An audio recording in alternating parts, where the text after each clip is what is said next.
मैं प्रयाग में बीए की छात्रा थी और शीतावकाश में अपने घर भागलपुर जा रही थी। पटना में भाई के मिलने की बात थी, अतः स्टेशन पर ही प्रतीक्षा के कुछ घंटे व्यतीत करने पड़े। प्लेटफॉर्म पर एक और बेंच पर देहाती वेशभूषा में परंतु कुछ नागरिक जनों से घिरे जो सज्जन विराजमान थे, उनकी ओर मेरी दृष्टि जाकर लौट आई। वास्तव में भाई से यह जानने के उपरांत कि उक्त सज्जन राजेंद्र बाबू हैं, मुझे उनके अभिवादन का ध्यान आया।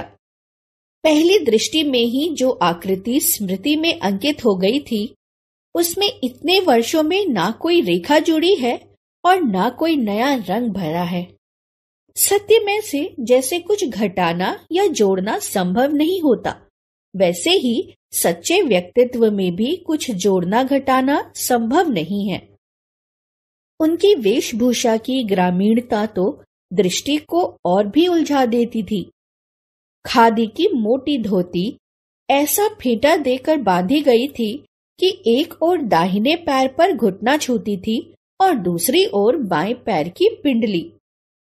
मोटे खुरदरे काले बंद गले के कोट के ऊपर वाला भाग बटन टूट जाने के कारण खुला था और घुटने के नीचे का भाग बटनों से बंद था। सर्दी के कारण पैरों में मोजे जूते तो थे, पर एक मोजा जूते पर उतर आया था और दूसरा टखने पर घेरा बना रहा था। मिट्टी की परत से न जूतों के रंग का पता चलता था न रूप का। गांधी टोपी की स्थिति तो और भी विचित्र थी। उसकी आगे की नोक बाईं भौं पर खिसक आई थी। देखकर लगता था मानो वे किसी हड़बड़ी में चलते चलते कपड़े पहनाए हैं। अतः जो जहां जिस स्थिति में अटक गया, वह वहीं उसी स्थिति में अटका रह गया। उनकी मुखाकृति देखकर अनुभव होता था मानो उन्हें पहले कहीं देखा हो। अनेक व्यक्तियों ने उन्हें प्रथम बार देखकर भी ऐसा ही अनुभव किया होगा। बहुत सोचने के उपरांत इस प्रकार की अनुभूति का कारण समझ में आ सका। राजेंद्र बाबू की मुखाकृति ही नहीं, उनके शरीर के संपूर्ण गठन में एक सामान्य भारतीय जन की आकृति और गठन की छाया थी। अतः उन्हें देखने वाले को किसी न किसी आकृति का व्यक्ति स्मरण हो आता था और वह अनुभव करने लगता था कि इस प्रकार के व्यक्ति को पहले भी कहीं देखा है। आकृति तथा वेशभूषा के समान ही वे अपने स्वभाव और रहन सहन में सामान्य भारतीय कृषक का ही प्रतिनिधित्व करते थे। प्रतिभा और बुद्धि की विशिष्टता के साथ साथ उन्हें जो गंभीर संवेदना प्राप्त हुई थी, वही उनके सामान्य व्यक्तित्व को गरिमा प्रदान करती थी। राजेंद्र बाबू के निकट संपर्क में आने का अवसर मुझे सन 1935 में मिला, जब वे कांग्रेस के अध्यक्ष के रूप में इलाहाबाद महिला विद्यापीठ के भवन का शिलान्यास करने प्रयाग आए। उनसे ज्ञात हुआ कि उनकी 15-16 पौत्रियां हैं, जिनकी पढ़ाई की व्यवस्था नहीं हो पाई है। मैं यदि अपने छात्रावास में रखकर उन्हें विद्यापीठ की परीक्षाओं में बैठा सकूं, तो उन्हें शीघ्र कुछ विद्या प्राप्त हो सकेगी। पहले बड़ी, फिर छोटी, फिर उससे छोटी के क्रम से बालिकाएं मेरे संरक्षण में आ गईं और उन्हें देखने प्रायः उनके दादी और कभी कभी दादा भी प्रयाग आते रहे। तभी राजेंद्र बाबू की सहधर्मिणी के निकट संपर्क में आने का अवसर मिला। वे सच्चे अर्थ में धरती की पुत्री थीं, साध्वी, सरल, क्षमामयी और सबके प्रति ममतामयी। बिहार के जमींदार परिवार की वधू और स्वतंत्रता संग्राम के अपराजेय सेनानी की पत्नी होने पर भी उन्हें कभी अहंकार न हुआ। छात्रावास की सभी बालिकाओं तथा नौकर चाकरों का उन्हें समान रूप से ध्यान रहता था।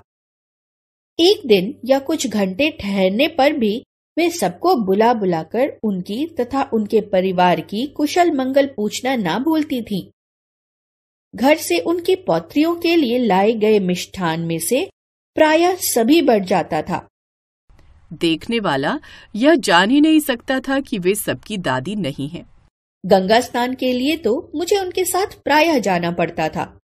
उस दिन संगम पर जितना दूध मिलता, जितने फूल दिखाई देते, सब उनकी ओर से ही गंगा यमुना की भेंट हो जाते। कोलाहल करते हुए पंडों की पूरी पलटन उन्हें घेर लेती थी, पर वे बिना विचलित हुए शांत भाव से प्रत्येक को उसका प्राप्य देती चलती थी। बालिकाओं के संबंध में राजेंद्र बाबू का स्पष्ट निर्देश था कि वे सामान्य बालिकाओं के साथ बहुत सादगी तथा संयम से रहें। वे खादी के कपड़े पहनती थीं, जिन्हें वे स्वयं ही धो लेती थीं। उनके साबुन, तेल आदि का व्यय भी सीमित था।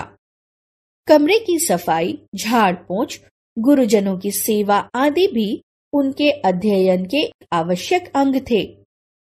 राजेंद्र बाबू के भारत के प्रथम राष्ट्रपति बन जाने के उपरांत मुझे स्वयं उनकी पौत्रियों के संबंध में चिंता हुई।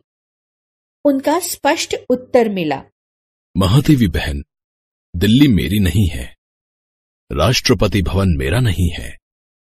अहंकार से मेरी पोतियों का दिमाग खराब न हो जाए, तुम केवल इसकी चिंता करो। वे जैसे रहती आई हैं, उसी प्रकार रहेंगी। उनकी सहधर्मिणी में भी किसी प्रकार का परिवर्तन नहीं आया। जब राष्ट्रपति भवन में उनके कमरे से संलग्न रसोई घर बन गया, तब वे दिल्ली गईं। वे स्वयं भोजन बनाकर सामान्य भारतीय गृहिणी के समान पति, परिवार तथा परिजनों को खिलाने के उपरांत स्वयं अन्न ग्रहण करती थीं। उस विशाल भवन में यदि अपने अद्भुत आतिथ्य की बात ना कहूं तो कथा अधूरी रह जाएगी। बालिकाओं की दादी ने मुझे दिल्ली आने का विशेष निमंत्रण तो दिया ही, साथ ही प्रयाग से सिरकी के बने 1 दर्जन सूप लाने का भी आदेश दिया। उन्होंने बार बार आग्रह किया कि मैं उनके लिए इतना कष्ट अवश्य उठाऊं, क्योंकि फटकने पछोड़ने के लिए सिरकी के सूप बहुत अच्छे होते हैं, पर कोई उन्हें लाने वाला ही नहीं मिलता। प्रथम श्रेणी के डिब्बे में 12 सूपों को टांगने पर जो दृश्य उपस्थित हुआ, उससे भी अधिक विचित्र दृश्य तब प्रत्यक्ष हुआ जब राष्ट्रपति भवन से आई बड़ी कार पर यह उपहार लादा गया। राष्ट्रपति भवन के हर द्वार पर सलाम ठोकने वाले सिपाहियों की आंखें विस्मय से खुली रह गईं। ऐसा उपहार लेकर कोई अतिथि ना कभी वहां पहुंचा था, ना पहुंचेगा। पर भवन की तत्कालीन स्वामिनी ने मुझे देखते ही अंक में भर लिया। राजेंद्र बाबू तथा उनकी सहधर्मिणी सप्ताह में 1 दिन अन्न ग्रहण नहीं करते थे। संयोग से मैं उनके उपवास के दिन ही पहुंची थी, अतः उनकी यह जिज्ञासा स्वाभाविक थी कि मैं कैसा भोजन पसंद करूंगी। उपवास में भी आतिथेय का साथ देना उचित समझकर मैंने निरन्न भोजन की ही इच्छा प्रकट की। मैं आज भी वह संध्या नहीं भूलती जब भारत के प्रथम राष्ट्रपति को मैंने सामान्य आसन पर बैठकर दिन भर के उपवास के उपरांत केवल कुछ उबले आलू खाकर पलायन करते देखा। मुझे भी वही खाते देखकर उनकी दृष्टि में संतोष और होठों पर बालकों जैसी सरल हंसी छलक उठी। जीवन मूल्यों की परख करने वाली दृष्टि के कारण उन्हें देश रत्न की उपाधि मिली और मन की सरल स्वच्छता ने उन्हें अजात शत्रु बना दिया। अनेक बार प्रश्न उठता है, क्या वह सांचा टूट गया जिसमें ऐसे कठिन कोमल चरित्र ढलते थे?